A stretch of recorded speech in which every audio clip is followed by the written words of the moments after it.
వాక్య భాగం రోమాపత్రిక 1 అధ్యాయం 1 నుండి 13వ వచనం వరకు.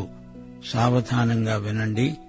యేసుక్రీస్తు దాసుడు, అపొస్తలుడుగా ఉండడానికి పిలువబడినవాడు, దేవుని సువార్త నిమిత్తము ప్రత్యేకించబడినవాడు అయిన పౌలు రోములో ఉన్న దేవుని ప్రియులందరికీ, అనగా పరిశుద్ధులుగా ఉండుటకు పిలువబడిన వారికందరికీ శుభమని చెప్పి రాస్తున్నాడు. మన తండ్రి అయిన దేవుని నుండి, ప్రభువైన యేసుక్రీస్తు నుండి కృపాసమాధానములు మీకు కలుగునుగాక. దేవుడు తన కుమారుడు మన ప్రభువు అయిన యేసుక్రీస్తు విషయమైన ఆ సువార్తను పరిశుద్ధ లేఖనములందు తన ప్రవక్తల ద్వారా ముందుగా వాగ్దానం చేశాడు.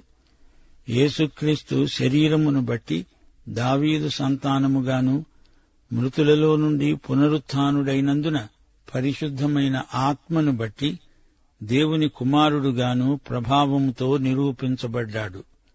ఆయన నామము నిమిత్తము సమస్త జనులు విశ్వాసమునకు విధేయులయ్యేటట్లు ఈయన ద్వారా మేము కృపను, అపుస్తలత్వమును పొందాము. మీరు వారిలో ఉన్నవారై యేసుక్రీస్తు వారుగా ఉండడానికి పిలువబడి ఉన్నారు.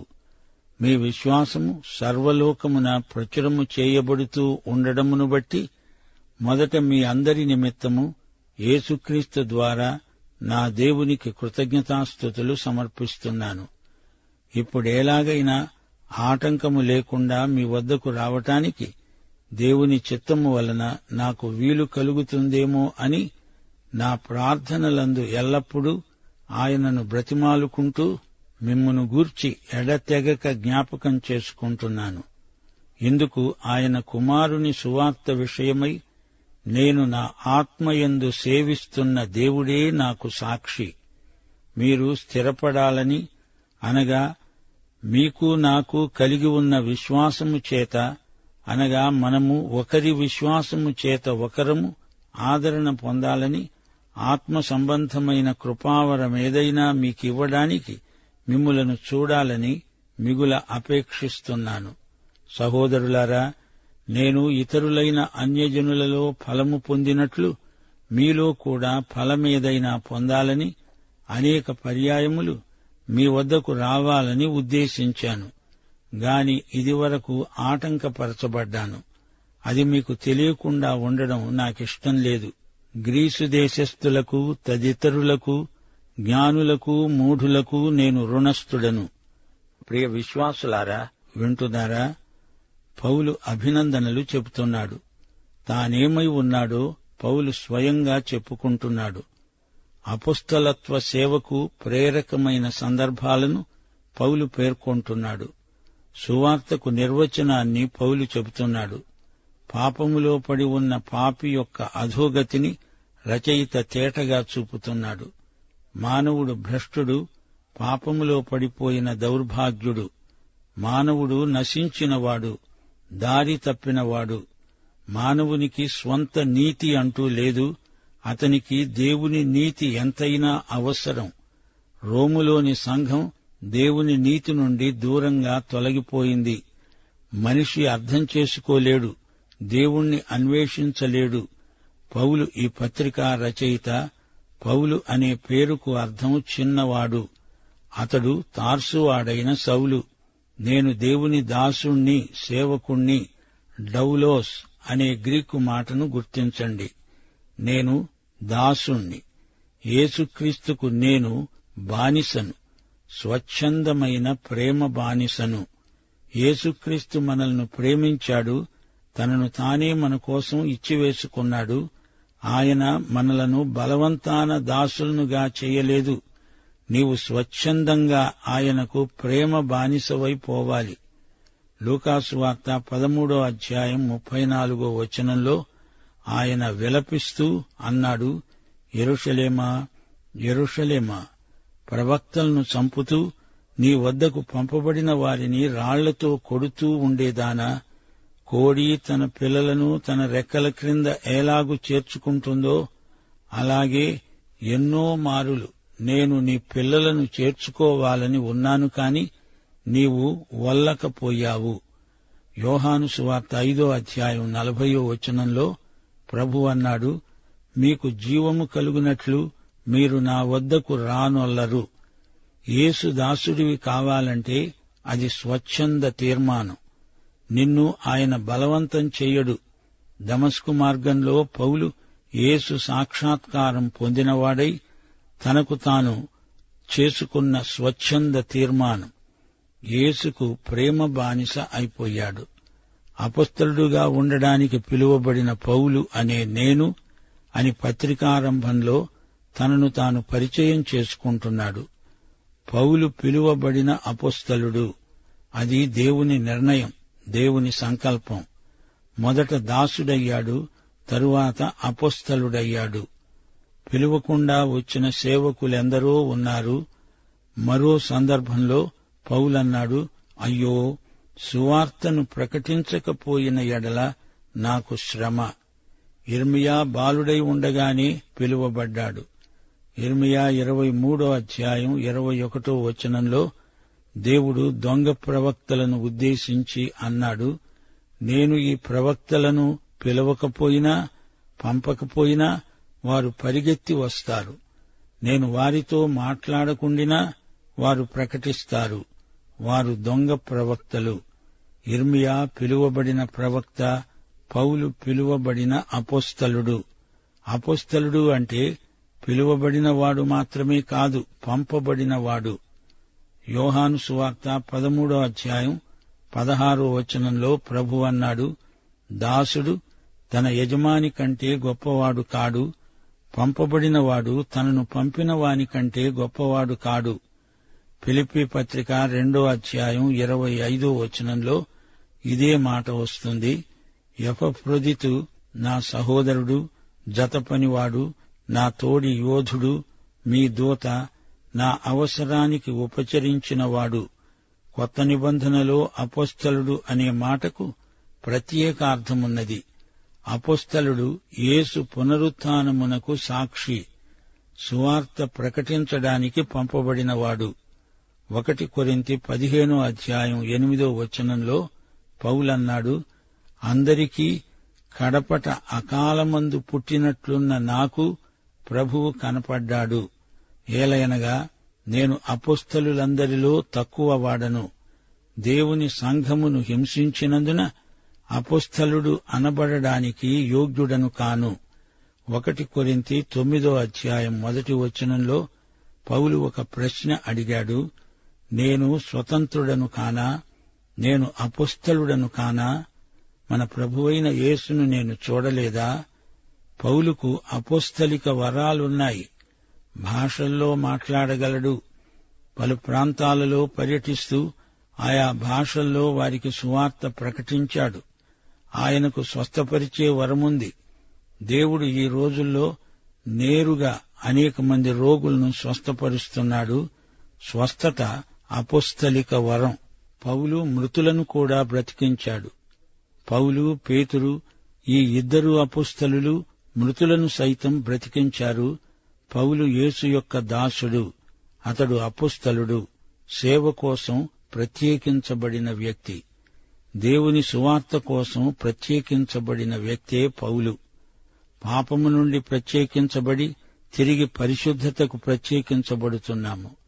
గనుక ప్రత్యేకతకు 2 అర్థాలున్నాయి. తెస్సలోనికయ్య సంఘంలో వారు విగ్రహములను విడిచిపెట్టి దేవుని వైపునకు తిరిగారు. ఒకటి వదిలారు, మరొకటి చేపట్టారు. లోకం నుండి ప్రత్యేకించబడి తిరిగి క్రీస్తుకు ప్రతిష్ఠించబడడం రెండందాల ఆశీర్వాదం. పౌలు 1 కొరింథీ 13వ అధ్యాయం 11వ వచనంలో అన్నాడు, నేను పిల్లవాడనై ఉన్నప్పుడు పిల్లవాని వలె మాట్లాడాను, పిల్లవాని వలె తలంచాను, పిల్లవాని వలె యోచించాను. ఇప్పుడు పెద్దవాడనై పిల్లవాని చేష్టలు మానివేశాను. క్రీస్తును వెంబడించే వారి దృక్పథం రాను రాను విస్తృతమవుతుంది. పౌలు సువార్తకు ప్రత్యేకించబడిన అపొస్తలుడు. సువార్త మనుషులు కల్పించింది కాదు, ఇది దేవుని సువార్త. ఇందులో మానవ ప్రమేయం ఏమాత్రమూ లేదు. సువార్తకు మూలం క్రీస్తే. సువార్త అనాది సిద్ధమైనది. అతి ప్రాచీనమైనది. దేవుడు మానవతను ఎంతో ప్రేమిస్తున్నాడు. మానవతను రక్షించే దేవుని ప్రణాళికే సువార్త. సువార్త ద్వారా మనం దేవునితో ప్రేమ సంబంధంలోకి ప్రవేశిస్తున్నాము. దేవుని కుమారుని మహాప్రణాళిక సువార్త, మానవత యొక్క సంపూర్ణ విమోచన. యేసు మనల్ని ప్రేమించి తనను తానే మన కోసమై ఇచ్చివేసుకున్నాడు. సువార్త అంటే యేసుక్రీస్తును గురించిన వార్త. సువార్త అనేది యేసు చేసింది. ప్రభువైన యేసు మన కోసం చేసిందంతా సువార్తే. యేసు దేవుని కుమారుడు, ఆయన మన ప్రభువు, యేసే ఆయన నామధేయం. యేసుకు మతం లేదు, యేసు ఏ మతము స్థాపించలేదు. యేసుకు మతమెందుకు? ఆయన మత ప్రమేయం లేని దేవుడు. యేసు నిజంగా దేవుడు. ఆయనను అందరూ ఆరాధిస్తారు. మానవుడై మానవుడుగా ఆరాధించాడు కాని అసలు ఆయన సాక్షాత్తు దేవుడు. యోహాను సువార్త 11వ అధ్యాయం 41, 42 వచనాలలో ప్రభువు ఏమి ప్రార్థన చేశాడో ఒక్కసారి గమనించండి. యేసు కన్నులు పైకెత్తి ప్రార్థించాడు. తండ్రి, నీవు నా మనవి విన్నందున నీకు కృతజ్ఞతాస్తుతులు. నీవెల్లప్పుడూ నా మనవి వింటున్నావని నేనెరుగుదును. గాని నీవు నన్ను పంపావని చుట్టూ నిలిచి ఉన్న ఈ జనసమూహము నమ్మునట్లు వారి నిమిత్తమై ఈ మాట చెప్పాను. ఆయన మన విశ్వాసాన్ని బలపరచడానికి ప్రార్థించాడు గాని వస్తుతః ఆయన దేవుడు, దేవుని కుమారుడు. ఆయన దావీదు కుమారుడు. అది శారీరక సంబంధం. యేసు పునరుత్థానం ఆయన ఎవరో బయలుపరిచింది. ఆయన దేవుడు, మనుష్యుడు, మానవుడైన దేవుడు. ఆయన దేవుడు అయినా మానవుడు. ఆయన మానవుడు అయినా దేవుడు, దేవనరుడు. పరిశుద్ధాత్మను బట్టి ఆయన దేవుని కుమారుడుగా ప్రత్యక్షుడయ్యాడు. తండ్రి కుమారులను ప్రత్యక్షపరచినవాడు పరిశుద్ధాత్మే. పునరుత్థానమందు ఆయన కుమారత్వాన్ని తేటగా చూడగలం. పునరుత్థానం దేవత్వాన్ని, మనుష్యత్వాన్ని ఒకదాని సరసన ఒకటిగా క్రీస్తునందు మనకు చూపుతున్నది. యేసు దేవుని కుమారుడని పునరుత్థానం పునరుద్ఘాటిస్తున్నది. యేసు తన పునరుత్థాన శక్తితో మనకు వాక్యమందు సాక్షాత్కరిస్తాడు. ఆయన శరీరధారిగా ప్రత్యక్షమయ్యాడు. మానవ సహజ లక్షణాలన్నీ ఆయన ధరించినవే.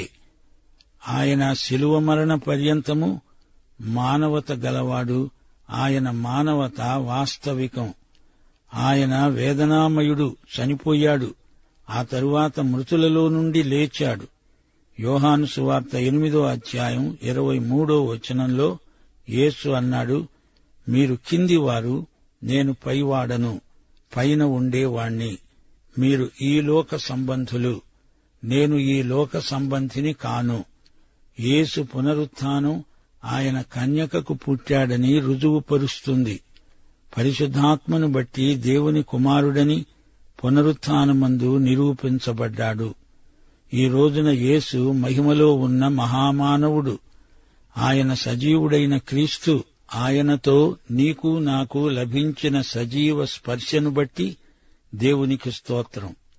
ఆయన ఈసారి తీర్పరిగా వస్తాడని, రాజులకు రాజు, ప్రభువులకు ప్రభువుగా ఆయన రాబోతున్నాడని పునరుత్థానం ధృవపరుస్తుంది. ఆయన పాపమనేది లేకుండా చేస్తాడు. ఆయన రాజ్యంలో నీతి నివసిస్తుంది. ఆయన మానవత అంతటికీ మహాతీర్పరి. అపొస్తలుల కార్యములు 17వ అధ్యాయం 29 నుండి 31వ వచనం వరకు దేవత్వము బంగారు, వెండి, రాతి విగ్రహాలను పోలినది కాదు. ఆ అజ్ఞాన కాలములను దేవుడు చూచి చూడనట్లు ఉన్నాడు. ఇప్పుడైతే అంతటా అందరూ మారుమనస్సు పొందాలని మనుష్యులకు ఆజ్ఞాపిస్తున్నాడు. ఎందుకనగా తాను నియమించిన మనుష్యుని చేత నీతిని అనుసరించి భూలోకానికి తీర్పు తీర్చబోయే ఒక దినాన్ని నిర్ణయించాడు. మృతులలో నుండి ఆయనను లేపినందున దీనిని నమ్మటానికి అందరికీ ఆధారము కలుగచేశాడు. యేసును అంగీకరించని వారిపై ఈ తీర్పు నిలిచి ఉంటుంది. కృపా అపొస్తలత్వము పౌలు ఆయన నుండే పొందాడు. మనం కూడా ఈ లోకంలోకి సువార్త ప్రకటనకై పంపబడము దేవుని కృపయే. మన విశ్వాసం సర్వలోకమందు ప్రచురము చేయబడుతోంది. రోమాపత్రిక 16వ అధ్యాయం 19వ వచనం, మీ విధేయత అందరికీ ప్రచురమైనది. సమస్తమైన అన్యజనులు విశ్వాసమునకు విధేయులవ్వాలి. రక్షించే విశ్వాసము విధేయతలో ఎదుగుతుంది, సఫలమవుతుంది. రక్షించే విశ్వాసం యేసుక్రీస్తుకు పూర్తిగా లోబడుతుంది. మనము లోకానికి ఉప్పులాంటి వారము. విశ్వసించి విధేయులమవుతాము.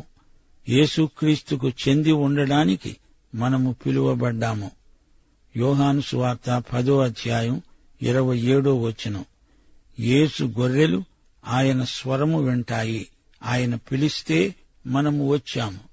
మనము యేసుక్రీస్తు వారము. పరిశుద్ధులమై ఉండడానికి పిలువబడ్డాము. మనము క్రీస్తును పైకి ఎత్తుతాము. యేసు నీ రక్షకుడైనప్పుడు నీవు పరిశుద్ధుడవవుతున్నావు. క్రీస్తునందలి విశ్వాసమే మనల్ని నీతిమంతులుగా చేస్తుంది, పరిశుద్ధులనుగా తీర్చిదిద్దుతుంది. పౌలులాగే మనము యేసు దాసులం, ప్రేమ బానిసలం. అన్యులకు దేవుని కృప, యూదులకు దేవుని సమాధానం. అందరికీ కృపా సమాధానములు. మన విశ్వాస సాక్ష్యం సర్వలోకానికి ప్రచురమవుతుంది. ఇది దేవుని కుమారుని సువార్త. పౌలు వద్ద పెద్ద ప్రార్థన జాబితా ఉంది. ఎందరికోసమో ఆయన ప్రార్థించాడు. రోముకు తాను రావాలని ఆశిస్తున్నాడు. ప్రార్థన చేయవలసిందిగా విశ్వాసులను కోరుతున్నాడు. దేవుని చిత్తమైతే రోముకు తప్పకుండా వస్తాను అంటున్నాడు. రోముకు వెళ్లాలని, వారికి వాక్యం ప్రకటించాలని, వారిని స్థిరపరచాలని పౌలు ఆశిస్తున్నాడు. విశ్వాసులు మనం ఒకరి విశ్వాసము చేత ఒకరము ఆదరణ పొందుతాము అంటున్నాడు పౌలు. రోముకు తాను వెళ్లాలి. ఆటంకాలను దేవుడే తొలగించాలి. ప్రార్థనలో దేవుణ్ణి బతిమాలుకుంటున్నాడు. విశ్వాసులందరినీ ఎడతెగక జ్ఞాపకం చేసుకుంటున్నాడు. ఇది దేవుని సువార్త, దేవుని కుమారుని సువార్త. నేను నా ప్రభువును ఆత్మయందు సేవిస్తున్నాను. తాను రోములోని విశ్వాసులకు కృపావరమేదైనా ఇవ్వాలని పౌలు ఆశిస్తున్నాడు. ఆత్మ సంబంధమైన కృపావరములు విశ్వాసులందరికీ తన సేవ ద్వారా ప్రాప్తించాలని పౌలు ఆకాంక్ష. రోముకు తాను చేయబోయే ప్రయాణానికి ఎన్నో ఆటంకాలు ఏర్పడుతున్నాయి. ఈ విశ్వాసులను పౌలు స్వయంగా ప్రభువు వద్దకు నడిపించాడు. రోమా సామ్రాజ్యంలో పలుచోట్ల పౌలు వారిని కలుసుకున్నాడు. వారిలో ఆత్మ ఫలాలు పండాలని పౌలు ఆశ. గలతీపత్రిక 5వ అధ్యాయం 22-23 వచనాలలోని ఆత్మ ఫలాలు రోమాలోని విశ్వాసులకు కలగాలని పౌలు తపన. ఆత్మఫలమేమనగా ప్రేమ, సంతోషము, సమాధానము, దీర్ఘశాంతము, దయాళుత్వము, మంచితనము, విశ్వాసము, సాత్వికము, ఆశానిగ్రహము. ప్రియ విశ్వాసి, రోములోని విశ్వాసుల పట్ల పౌలు వైఖరి ఎలా ఉందో గుర్తించారా? వారిని త్వరలో సందర్శించాలని ఎంతో తహతహ చెందుతున్నాడు. వారి కోసం ఎడతెగక ప్రార్థిస్తున్నాడు. మనం కూడా తోటి విశ్వాసుల కోసం అంత ఆప్యాయతతో ప్రార్థించడం మంచి అభ్యాసం. సువార్త విషయంలో వారందరికీ తానెంతో అచ్చి ఉన్నట్లు ఎంతో ఆరాటపడుతున్నాడు. ప్రియ విశ్వాసి, ఈ పాఠంలోని ముఖ్యాంశాలు మననం చేసుకుందాము. పౌలుకు యేసు ప్రభువు. యేసుకు పౌలు దాసుడు. ప్రభువు అంటే కూరియోస్, బానిస అంటే డౌలోస్. కూరియోస్, డౌలోస్ అనే 2 గ్రీకు పదాలు క్రైస్తవులకు ఎంతో ముఖ్యమైనవి. యేసుకు నీవు నేను డౌలోస్ అనగా ప్రేమ బానిసలం. మోషే దేవుని దాసుడు, యెహోషువ దేవుని దాసుడు. యోహాను సువార్త 15:16 యేసు ప్రభువు ఏమన్నాడు? మీరు నన్ను ఏర్పరచుకొనలేదు, నేనే మిమ్ములను ఏర్పరచుకొని నియమించాను. గలతీ పత్రిక 1:15 పౌలు తనను గురించి తానే ఇచ్చిన సాక్ష్యం, తల్లి గర్భమునందు పడినది మొదలుకొని నన్ను ప్రత్యేకపరచి తన కృపచేత నన్ను పిలిచిన దేవుడు. పౌలు యొక్క గెలుపు రహస్యం అతని పిలుపే. పౌలు ప్రకటించిన సువార్త అవతార సువార్త, పునరుత్థాన సువార్త. ఆయన మన మానవత్వాన్ని ధరించినవాడై తన దేవత్వాన్ని మనకిచ్చాడు. యేసు తాను రక్షించిన మానవతతో పూర్తిగా సంయుక్తమయ్యాడు. అయితే యేసు మరణంతో అయిపోలేదు. ఆయన పునరుత్థానుడు. ఆయన ఈ రోజున సజీవుడు. ఇది పునరుత్థాన విజయ సువార్త. విశ్వాసులారా, వింటున్నారా? విశ్వాసం విధేయతను కోరుతుంది. యేసుక్రీస్తు వారమై ఉండటానికి మనమందరము పిలువబడ్డాము. మన విశ్వాసాన్ని కాదు మనం నమ్మేది, మనము విశ్వాసముంచిన దేవుడు గొప్పవాడు. యేసుక్రీస్తునందలి విశ్వాసము ఆవగింజగా ఆరంభమై మహాపర్వతమంత పెద్దదిగా ఎదుగుతుంది. ఇది వర్ధమాన విశ్వాసం. మరి నీవెలాంటి విశ్వాసివి? పాఠం ఇంతటితో సమాప్తం. మన ప్రభు అయిన యేసుక్రీస్తు వారి కృప, తండ్రి అయిన దేవుని ప్రేమ, పరిశుద్ధాత్మ యొక్క అన్యోన్య సహవాసము మనకందరికీ నిత్యత్వము పర్యంతము తోడై ఉండునుగాక. ఆమేన్.